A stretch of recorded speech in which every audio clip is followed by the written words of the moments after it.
Il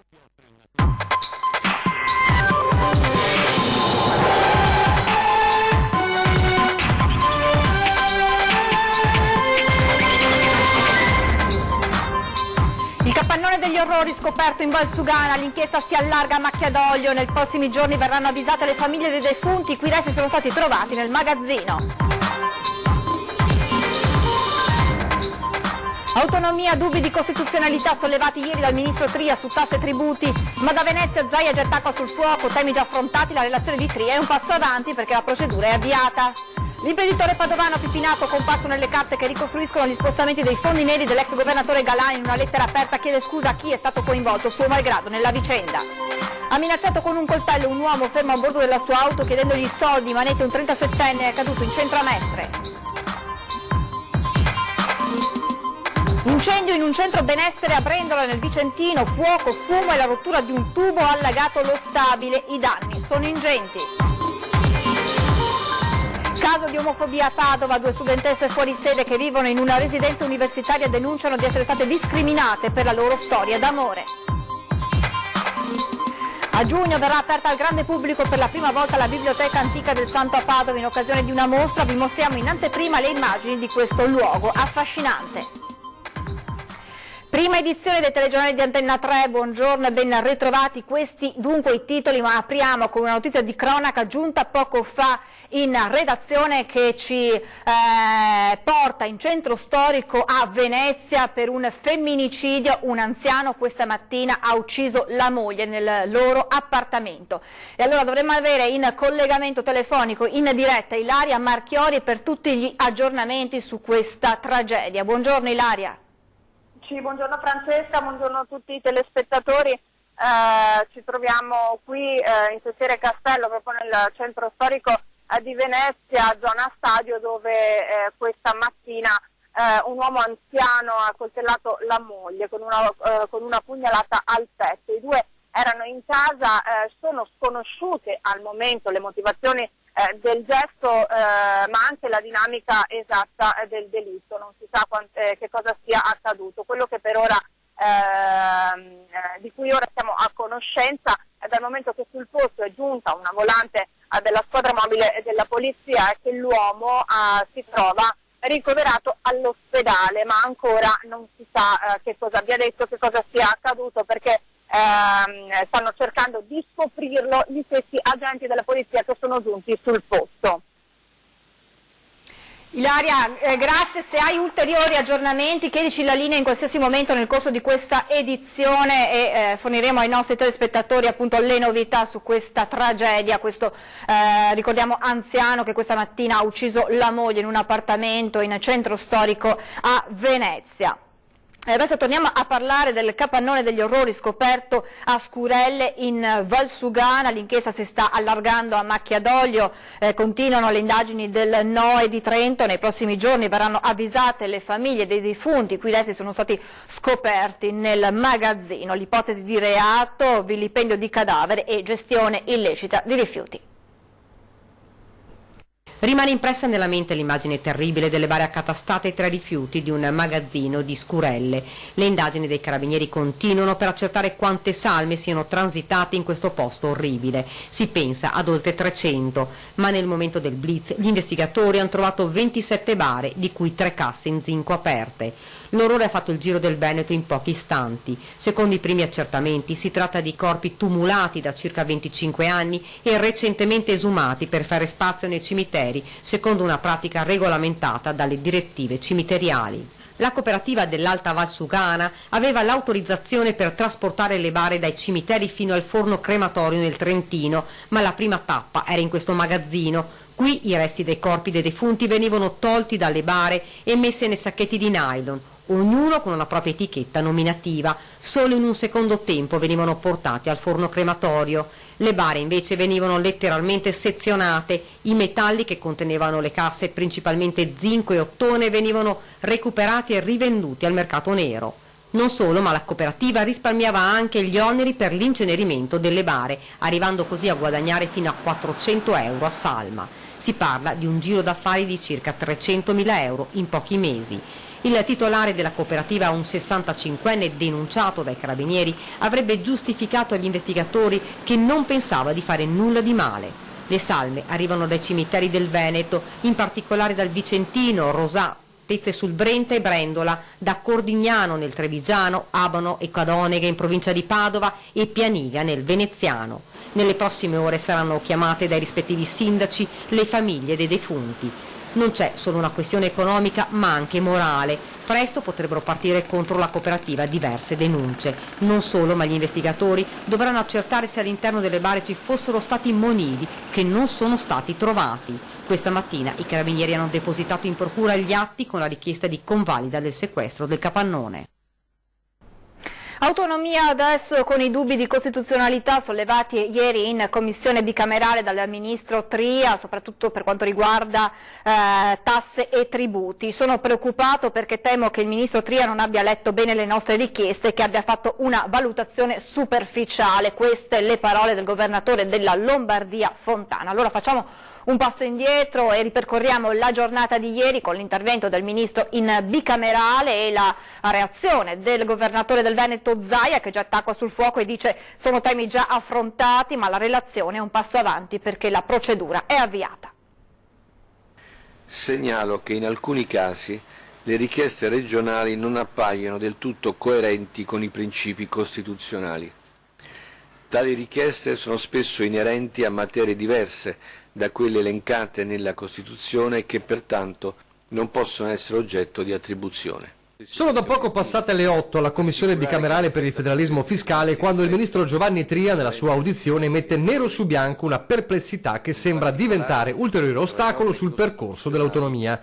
Paletti di costituzionalità in alcuni ambiti, uno su tutti. L'articolo 117, secondo comma, lettera E, che attribuisce allo Stato la competenza legislativa esclusiva in materia di sistema tributario e contabile dello Stato. È sulle tasse che si può arenare l'autonomia? Da Roma la frase rimbalza subito in Veneto, ma nel frattempo lo stesso Tria, continuando la relazione, precisa. Il richiamo alla Costituzione è un richiamo doveroso, ma d'altra parte non è stato messo in dubbio che queste intese possano andare oltre e incidere sulle materie esclusiva pertinenza dello Stato e quindi queste intese possono benissimo andare avanti. Così a Venezia il governatore Zaia, in contatto anche con la delegazione trattante a Roma, chiarisce quella si può benissimo andare avanti è un sigillo alla bontà dell'operazione. Quanto alle perplessità rispetto alla costituzionalità del nostro progetto sono già state chiarite, siamo a disposizione anche di questo Ministro. Devo dire che quantomeno il Ministro Tria ha inaugurato un buon metodo di lavoro, che è quello di sollevare le perplessità, avrà le risposte, ma l'importante è che poi il Ministro dica, adesso si va avanti. Qualcun altro invece tira il freno a mano e non fa le domande. La frecciata è invece palesemente diretta ai ministri pentastellati, quelli che secondo il Carroccio sarebbero i veri responsabili della frenata. Intanto Tria prosegue e spiega come nella attuale fase embrionale non è possibile quantificare gli effetti dell'autonomia sulla finanza pubblica. Ma è appunto un percorso che, perplessità o meno, il Veneto non vuole vedere bloccato. Si tratta di fare come sostenne Michelangelo per la Pietà, chiude Zaia, togliere tutto il marmo che c'è in più e alla fine verrà fuori l'opera, ma bisogna che qualcuno cominci a scalpellare. Però ormai la gestazione si è conclusa, i lavori e i compiti per casa li abbiamo fatti, per cui siamo pronti peraltro con un bel progetto per portare le 23 materie al Veneto. Lettera aperta dell'imprenditore calzaturiero Damiano Pipinato, comparso nelle carte che ricostruiscono gli spostamenti dei fondi neri dell'ex governatore Galan. I miei fratelli, scrive l'imprenditore, non c'entrano con i miei affari. Ha scritto una lettera aperta e pubblica rivolgendosi a tutti quelli che ha coinvolto suo malgrado. Era ammaricato l'imprenditore calzaturiero padovano Damiano Pipinato. Il suo nome compare nelle carte in cui si ricostruiscono le tangenti legate al Mose. Pipinato non ha più conti aperti con la giustizia, ha collaborato con la procura per ricostruire gli assetti societari organizzati dallo studio di commercialisti che gestiva il denaro nero dell'ex governatore del Veneto Giancarlo Galan. Pipinato non è mai stato indagato nonostante avesse portato all'estero 40 milioni, fatti poi rientrare legalmente. Il passaggio più interessante della lettera riguarda la Fondazione Fontana, che si occupa di opere di carità, gestita fino al 2014 dal vice sindaco di Padova Arturo Lorenzoni. Nel consiglio di amministrazione compaiono inoltre l'assessore Francesca Benciolini e il fratello sacerdote di Pipinato, Don Gabriele. Mi dispiace che quanto dipenda da me abbia suscitato un velo di dubbio sull'operato di Don Gabriele, scrive Pipinato. Sotto la lente di ingrandimento in questi giorni i fondi girati da una delle sue società schermo alla Fondazione Benefica Fontana. Sulla questione il Movimento 5 Stelle ha chiesto che venga fatta chiarezza in commissione. La Lega ha fatto un'interpellanza parlamentare. Tentata rapina ieri mattina intorno alle 7:30 in centro a Mestre. Un uomo si è avvicinato ad un automobilista che si trovava fermo e a bordo della sua auto parcheggiata lungo la carreggiata. Lo sconosciuto avrebbe puntato un coltello all'automobilista attraverso il finestrino, intimandogli di consegnargli il denaro. È stata la stessa vittima a dare l'allarme alla polizia, che è riuscita ad arrestare il presunto responsabile della tentata rapina. Si tratta di un 37enne. Ci spostiamo con la cronaca nel Vicentino, a Brendola, per un incendio la scorsa notte in un centro benessere, fuoco, fumo e la rottura di un tubo che ha allagato lo stabile. I danni sono ingenti. Brendola, intervento dei vigili del fuoco la scorsa notte in via Negrelli per un incendio sviluppatosi all'interno di alcuni locali di un centro benessere. L'allarme è stato dato da una pattuglia della Guardia di Finanza in transito in zona, che ha allertato i soccorsi. Le squadre accorse da Lonigo, Arzignano e Vicenza, con 2 autopompe, un'autobotte e l'autoscala, hanno spento le fiamme divampate all'interno del locale lavanderia del centro, evitando l'estensione all'intero edificio. Oltre ai danni per il fumo e il fuoco, la rottura di alcuni tubi dell'acqua ha allagato in parte i locali. Le cause, di probabile natura accidentale, sono ancora al vaglio dei vigili del fuoco. I danni sono ingenti. Sono 14 da marzo ad oggi le auto a fuoco in provincia di Treviso, le ultime 2 stanotte a San Bartolomeo di Breda di Piave. Ancora auto a fuoco, ancora Breda di Piave, poco dopo le 3 della notte appena trascorsa. Distrutte un Opel Corsa e una Ford Focus di proprietà di un 62enne della zona e di un 44enne pugliese, parcheggiate nel vialetto d'ingresso di un'abitazione di Villa del Bosco nella frazione di San Bartolomeo. Le fiamme si sono levate alte dalle 2 vetture, danneggiando anche una pompeiana e un gazebo in legno. Un residente, cercando di spegnere l'incendio, è rimasto lievemente intossicato. Sul posto sono intervenuti i vigili del fuoco, l'ambulanza del SUEM 118 e i carabinieri. Non sono state trovate tracce evidenti di un'azione dolosa. Le forze dell'ordine sono piuttosto propense a pensare che a causare le fiamme sia stato il cortocircuito di una delle vetture. Fatto sta che dagli inizi di marzo a oggi però le auto andate a fuoco in provincia di Treviso, seppure in diverse circostanze e contesti, sono state 14, comprese quelle che la notte del 3 aprile sono bruciate all'esterno delle poste di Saletto, causando ingenti danni anche all'ufficio rimasto chiuso per 3 giorni. Il ministro Salvini, con una circolare, dà più poteri ai prefetti per una migliore gestione sul fronte degrado e sicurezza. ANCI Veneto risponde: il rispetto dei ruoli è necessario, i sindaci conoscono bene il loro territorio. Più poteri ai prefetti per gestire il degrado nelle città, perché i sindaci non sono abbastanza efficienti. A dirlo è il ministro dell'Interno Matteo Salvini, sulla cui direttiva però non concorda né il suo alleato a 5 Stelle Di Maio né l'ANCI nazionale. Con toni meno accesi ma molto fermi, anche la presidente dei sindaci veneti si fa sentire. È necessario come sempre avere un dialogo e un rispetto dei ruoli, ecco, spero che ci siano state delle reazioni un po' così istintive, perché i sindaci ci tengono alla loro autonomia, ma ci tengono comunque a collaborare lealmente con tutte le istituzioni e anche con i prefetti. Poi sappiamo che ovviamente le situazioni variano da città a città, dove ci sono delle periferie è ovvio che le situazioni si sentono di più e in base anche al numero di abitanti, quindi ci sono situazioni profondamente diverse. I sindaci infatti sono i migliori conoscitori del territorio e delle sue problematiche e difficoltà. Togliere loro questo potere potrebbe essere controproducente. Con i prefetti, tutti i prefetti abbiamo sempre collaborato e c'è stato uno scambio di visioni, quindi dovrebbe essere così, perché chi conosce meglio il territorio e sa i problemi e che li vive ogni giorno e quali a noi viene richiesto a noi sindaci di risolvere dall'inizio alla fine tutto, anche quando non sono nostre le competenze, allora che venga valorizzato il fatto che a noi si rivolgono proprio tutti e quindi siamo a conoscenza dei fatti. Fare scelte in autonomia senza il coinvolgimento dei sindaci, ecco, questo difficilmente lo possiamo accettare. 2 studentesse fuori sede che vivono a Padova in una residenza universitaria denunciano di essere state discriminate per la loro storia d'amore.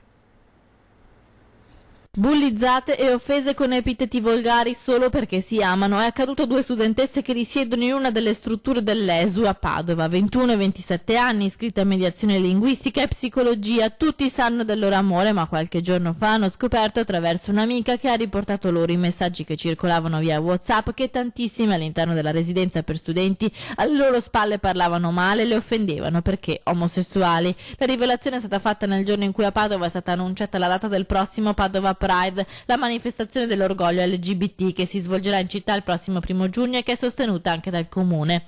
Le 2 ragazze hanno denunciato le discriminazioni di cui sono state vittime per sensibilizzare ed educare alla convivenza e al rispetto. È il momento di fermarci per qualche istante di pubblicità, tra poco.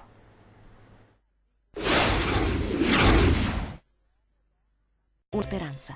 Rieccoci in diretta per parlare della situazione di Fondazione Cassamarca a Treviso, perché dopo la notizia del pesante rosso in bilancio, oltre 78 milioni di euro, il presidente Garofalo non solo puntualizza la situazione, ma sottolinea come i gioielli di Caspineda non siano in vendita.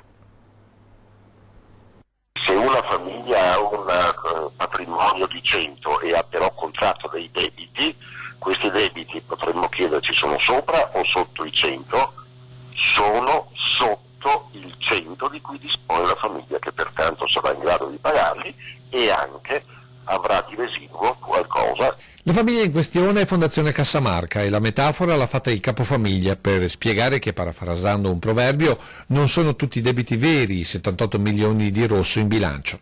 Certo, la situazione non è rosea, ma sottolinea il successore di De Poli, con gli interventi in corso è destinata a un costante miglioramento, sia sul fronte impegni operativi che su quello del debito di quasi 30 milioni di euro con Unicredit. Vi è il forte intendimento di procedere quanto prima all'estinzione dei nostri debiti nei confronti di Unicredit e la fiducia che il titolo riprenda quota. Su 2 fronti il Presidente è chiaro. Primo, i teatri non sono in vendita. Forme di cogestione reddituale, quindi non significa affatto che gli immobili che appaiono nelle schede gli si vogliono tutti e necessariamente vendere. Chi è interessato all'acquisto o è interessato alla cogestione reddituale può mandare manifestazioni di interesse. Posizione ancora più ferma per la storica sede della Cassa di risparmio della Marca Trevigiana, ovvero Caspineda.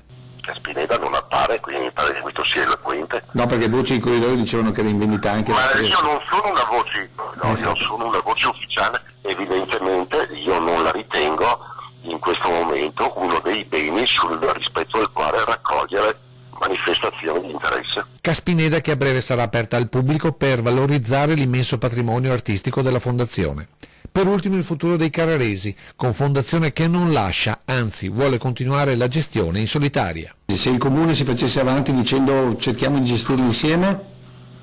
Ma insomma il problema non è attuale perché nessuno me l'ha mai chiesto, quindi nemmeno me lo pongo. Imam che si sarebbe rifiutato di spostare degli scatoloni perché contenevano alcol. Per i giudici il licenziamento sarebbe giusto.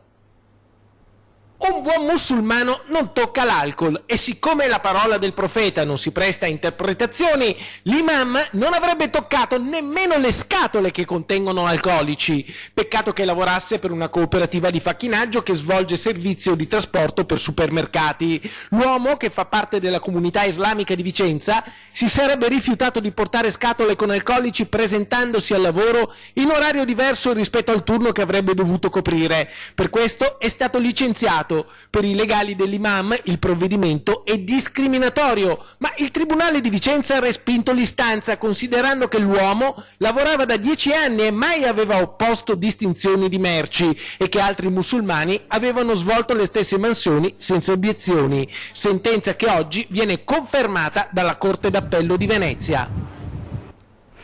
Cambiamo completamente argomento, quinta edizione della Treviso in Rosa, il 5 maggio parte la maratona dedicata alle donne, parte del ricavato andrà alla Lilt.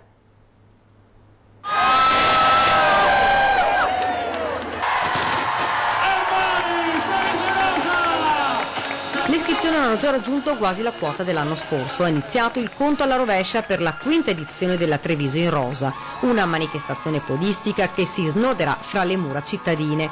I percorsi sono da 5 agli 8 chilometri. Possono partecipare tutte le donne, mamme, bimbe in carrozzina, nipoti, zie e nonne. Sarà una corsa allegra, tutte rigorosamente in rosa, all'insegna della solidarietà. Una parte del ricavato andrà infatti alla Lilt per la prevenzione e la lotta ai tumori. Quest'anno precisamente acquisteremo un mezzo che è indispensabile per loro per il trasporto dei pazienti da casa in ospedale per le terapie. Al termine delle iscrizioni manca ancora una settimana e i numeri già parlano da soli. I gruppi iscritti sono già 160. C'è ancora una settimana per iscriversi e siamo pensiamo di battere il numero dell'anno scorso, che è stato di 16.513, e quindi vorremmo anche di qualche numero sopravanzare, pur ammettendo che arrivare allo stesso numero dell'anno scorso è un risultato straordinario. C'è anche chi, ci spiega l'organizzatore, ha messo in rapporto la Treviso in Rosa con la grande maratona di New York. Valgono di più i 16.500 di Treviso o i 45.000 di New York, che è una città che ne fa 13 milioni, quindi la cosa mi è piaciuta molto e mi vengono sempre i peli d'oca quando penso a queste cose. Quest'anno ci sarà una novità dettata dalla crescita della manifestazione e legata alla sicurezza. Non saremo più con la partenza ai Bastioni San Marco vicino a Porta Santi 40, bensì in piazza Burchiellati, dove fanno il mercato fra Porta San Tommaso e Varco Manzoni, e da lì si partirà, si arriva, l'arrivo sarà sulle mura e poi nelle mura si scende lungo la discesa che c'è a Varco Manzoni nel village che creeremo a disposizione delle signore. A giugno verrà aperta al grande pubblico per la prima volta la Biblioteca Antica del Santo a Padova in occasione di una mostra, e allora ecco in anteprima le immagini di questo luogo affascinante. Si aprono le porte della Biblioteca Antica del Santo, le stanze di rara bellezza si mostreranno al grande pubblico per la prima volta in occasione di una grande mostra sul Settecento veneziano. La Biblioteca Antoniana è un luogo chiuso ai turisti, vi entrano solo gli studiosi e chi deve fare ricerche autorizzate. All'interno, sovrastati dai soffitti affrescati da Gian Antonio Pellegrini, sono custoditi oltre 90.000 volumi di pregio a stampa e 828 manoscritti di grande valore, compresi testi musicali di grandi maestri come Galluppi e Tartini. Lo scopo di questa mostra è far riscoprire alcuni luoghi segreti e inaccessibili della Basilica, quali la biblioteca. La biblioteca è importante perché, oltre ad essere un luogo di cultura straordinario che conserva opere d'arte eccezionali, manoscritti dall'VIII secolo, presenta una decorazione pittorica di Antonio Pellegrini del XVIII secolo, è un ambiente preservato e unico nel suo genere. La Biblioteca del Santo, dunque, a partire dal 15 giugno ospiterà una mostra sul Settecento veneziano, 30 dipinti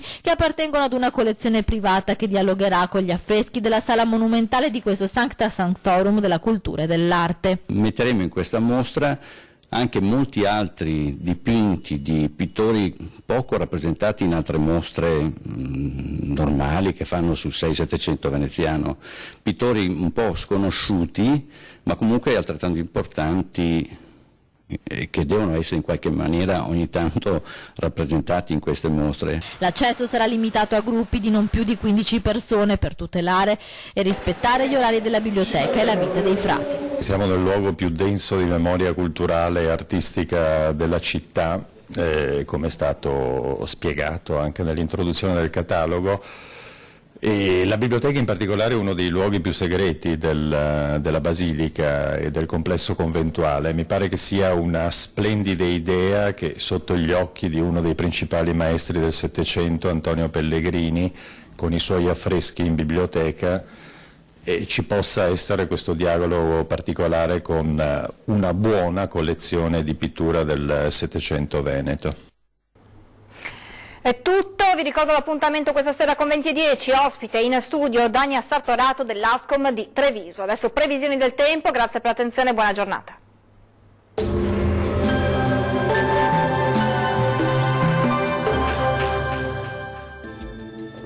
Ben ritrovati al meteo. Prosegue il bel tempo con caratteristiche primaverili su tutto il Triveneto. L'anticiclone dunque per ora non è minato dall'arrivo delle perturbazioni atlantiche. Nel dettaglio sul Veneto avremo tanto sole su tutte le province, il cielo infatti risulterà sereno o al massimo velato un po' su tutti i settori. Non sono attese precipitazioni particolarmente degne di nota. Temperature minime comprese tra 6 e 12 gradi, massime in aumento, oscillanti tra i 17 e i 21 gradi. Sarà soleggiato anche sul Friuli Venezia Giulia con cielo sereno ovunque, salvo per qualche nube a carattere sparso sui monti dell'Udinese. Temperature minime tra 8 e 11 gradi, massime comprese tra 17 e 22 gradi.